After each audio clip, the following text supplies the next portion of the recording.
From the moment Amara stepped into the grand mansion in Montecito, she could feel that something was off. The air felt cold, not because of the weather, but because of the look she received. Her smile was warm, but the people around her didn't return it. It was supposed to be a time of celebration. After all, she was engaged to Julian Madsen, a man she loved dearly. He was kind, intelligent, and thoughtful, but his world was very different from hers. Julian came from a wealthy family known for their success in the tech industry. His family owned one of the biggest technology firms in the country. Their homes were huge, their clothes always perfect, and their social circle filled with other rich and famous people. Amara, on the other hand, came from a middle-class family in Atlanta. She worked hard for everything she had. She had traveled the world, earned her degrees, and built a meaningful career helping communities in need. At first, she thought the differences wouldn't matter. Julian loved her for who she was, and she believed that would be enough. But from the moment she met his family, she realized that wasn't the case. They were polite, but only on the surface. They asked questions that sounded kind but were full of judgment. "Where did you say you studied again?" one of Julian's aunts asked with a tight smile. "I went to Howard University for my undergraduate degree, and later studied international development in London," Amara replied. "Oh," the aunt said, nodding slowly, clearly unimpressed. "That's interesting." Comments like that continued throughout the evening. Someone mentioned how well-spoken she was, as if it was a surprise. Others asked about her hair, her travels, and her work with a tone that made her feel like a stranger, not a future family member. Amara noticed how they smiled more when talking to others. She noticed how they looked past her when entering a room. She tried to brush it off. Maybe they were just unfamiliar with her background. Maybe they needed time. She continued to attend family dinners, events, and social gatherings. But the pattern remained the same. People complimented her, but their eyes told a different story. They didn't think she belonged. Julian was kind, but even he seemed blind to what was happening. He would laugh off her concerns. "They just need to get used to you," he would say. "You're amazing. They'll see that." Amara smiled and nodded, but deep down, a quiet ache grew. She wanted to believe him, but every encounter with his family reminded her that she was seen as less. They never said it out loud, but their actions spoke clearly. As the wedding day approached, things grew more tense. Amara noticed how her name was missing from some of the wedding materials. Her family wasn't invited to certain events. Her ideas were ignored. The wedding planner started taking instructions only from Julian's mother. Her dress fitting was pushed back without notice. The caterer changed the menu she had chosen. Still, she tried to stay calm. She believed in love. She believed that if she stayed graceful, they would accept her. But things only grew worse. One evening, the family hosted a pre-wedding dinner. Everyone was dressed in expensive clothes, sipping wine, and chatting in groups. Amara sat quietly near the fireplace, watching everyone. She tried to start conversations, but most were short. No one asked her about her life or her dreams. They just talked about their businesses, their investments, and their vacations. Later that night, while looking for Julian, she walked past a room with the door slightly open. Inside, she heard voices: Julian's mother, his aunt, and a few cousins. She should be thankful. Someone said, "Julian could have anyone. I just don't see what he sees in her." Another voice chimed in. "She's lucky to be marrying into this family. She's marrying up." Amara froze. The words cut deep, not because they were unexpected, but because they confirmed what she had feared all along. They didn't respect her. They didn't want her in their family. And worst of all, they didn't even care if she heard them. She walked away slowly, her heart heavy. That night, she couldn't sleep. She thought about all the times she had stayed quiet, all the times she had smiled through the pain, and all the times she had hoped they would see her worth. But now she knew they weren't going to change. And maybe Julian wasn't as unaware as he seemed. As dawn broke, Amara sat by the window, watching the sky change color. She wasn't just a bride. She wasn't just someone marrying into a rich family. She was a woman who had built a life of meaning, strength, and dignity. She had given her time, her heart, and her effort. But enough was enough. A plan began to form in her mind. She would not walk down the aisle with people who didn't respect her. She would not start a life with someone who couldn't stand up for her. And most importantly, she would not hide who she was. She stood up, calm and certain. Tomorrow, they would learn who she really was. Not just Julian's fiancée, not just a guest in their mansion, but a woman who carried power in silence and dignity in every step. Amara walked through the house that morning, quietly observing everything. Staff members greeted her politely, unaware of what was to come. She stepped into the grand hall and looked around at the stunning decorations, the floral arrangements, and the luxurious setting.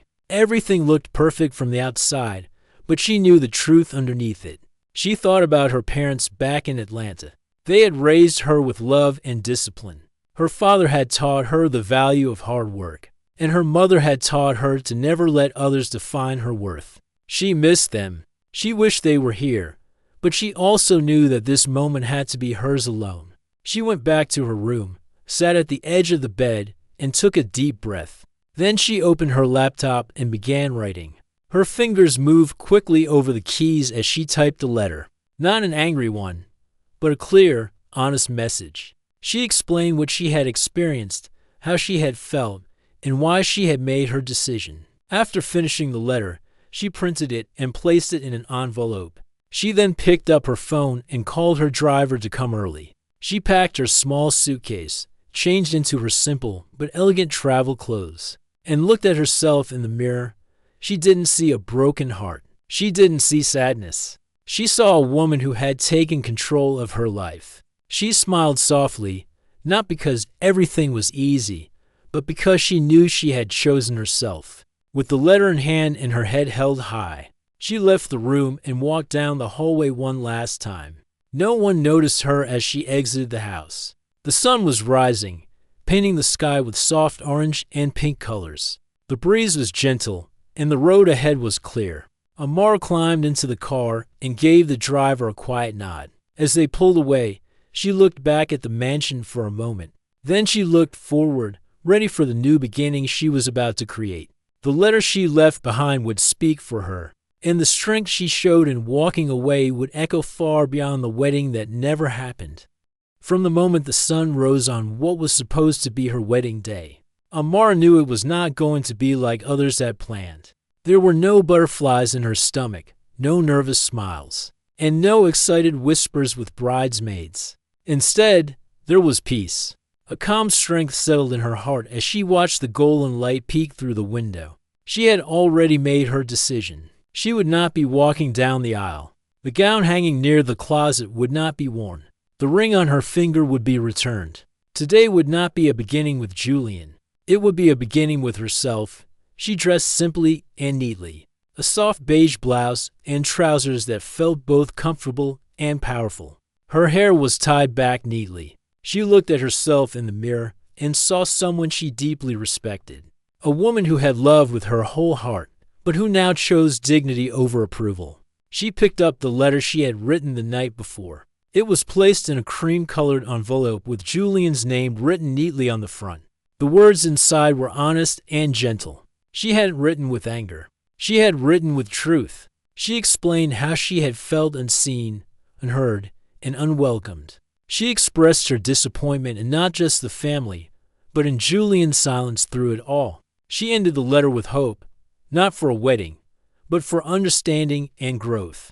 Before leaving her room, Amara walked to the window and looked out at the garden below. Everything was being prepared. Staff were arranging flowers, chefs were busy in the kitchen, and guests were beginning to arrive. She took one last look, folded the letter tightly in her hand, and stepped outside. She handed the envelope to a staff member with a quiet request. "Please make sure Julian receives this before the ceremony begins." The woman nodded, not yet realizing the weight of what she was carrying. Amara walked calmly through the wide hallway, her soft footsteps echoing on the polished floors. People passed her without noticing. Their focus was on final touches, not the bride walking away. Outside, her driver was waiting as requested. She opened the car door, settled in, and took a deep breath. As they pulled away from the mansion, She didn't look back this time. Her heart was ready for the future. Back inside the mansion, Julian stood near the altar, unaware of what was unfolding. He was adjusting his tie, speaking with friends, laughing nervously. A coordinator handed him the envelope. He opened it casually, but as his eyes moved across the page, the color drained from his face. Silence fell over him. He stepped away, found a quiet corner, and read the letter again. It was like a mirror reflecting everything he had failed to see. Amara had tried to speak up many times, but he had not truly listened. He thought love was enough to protect her from his family's coldness. But now he realized he had stood beside her, yet never stood up for her. News spread quickly. Guests whispered, confused. The bride was missing. The ceremony was paused. Julian remained still, holding the letter tightly. His parents were shocked, especially his mother, who had spent so much time on the wedding details but not enough time understanding the woman. Her son loved Amara. Meanwhile, arrived at a quiet beachside hotel a few towns away. It was simple, peaceful, and perfect. She checked in under her own name, smiled at the receptionist, and carried her own luggage. Her room overlooked the ocean, and the sound of waves welcomed her like an old friend. She made tea and sat on the balcony, watching the sea. Her phone buzzed many times, missed calls, messages, voicemails. But she didn't pick up, not yet. She needed time to breathe. Later that evening, she called her parents. Her mother answered, concerned. But Amara's calm voice brought comfort. She explained everything, and her mother listened without interruption. I'm proud of you. Her mother said, you chose what was right for your heart. That's never easy. Amara felt a tear fall, but it wasn't from sadness. It was from relief, from being seen, from being loved without needing to prove anything. In the days that followed, headlines began to appear in business news. Not about a wedding, but about a deal. The Madsen family's company had been in the final stages of signing a multi-billion-dollar merger. And known to most, Amara was a silent voice on the advisory board of the global firm reviewing the deal. Out of respect, she had never brought it up. But when she stepped away from the wedding, she also stepped away from the final approval. Her team released a quiet but firm statement. After recent developments, we are reevaluating all partnerships for alignment with our values. The business world was shaken. The deal froze. Investors panicked. The Madsens faced not just personal embarrassment, but professional challenges. Julian finally reached out again, not with excuses, but with a real apology. He wrote a letter, long and thoughtful. He admitted his mistakes, his silence, and his failure to stand by her. He didn't ask for her back. He simply thanked her for teaching him something he hadn't been strong enough to learn on his own. Amara read the letter and placed it beside her cup of tea. She was glad he understood. She wished him peace. But her path was moving forward, not backward.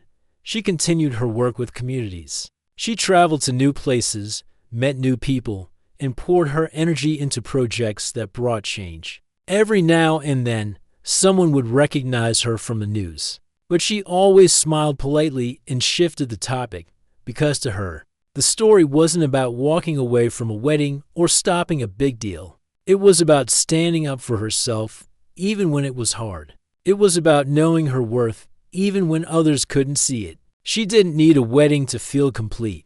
She didn't need approval to feel strong. She had herself, and that was more than enough. In time, she also became a mentor to young women. She was invited to speak at conferences, workshops, and universities. Her story inspired others to value themselves, to speak up, and to believe in their worth. People respected her not just for what she did, but for how she did it with grace, courage, and calm strength.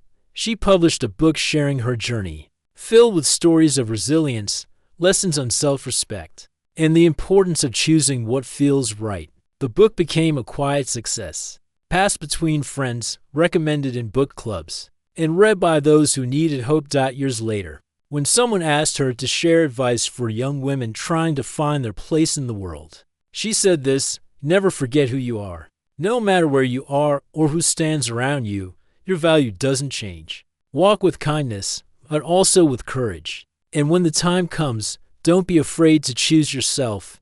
And with that, Amara continued walking her path, full of hope, full of strength, and full of quiet power. Her story was no longer just a chapter from the past. It became a light for others, a reminder that true beauty lies in knowing your worth. And true power comes from choosing peace over pride and self-love over silent pain.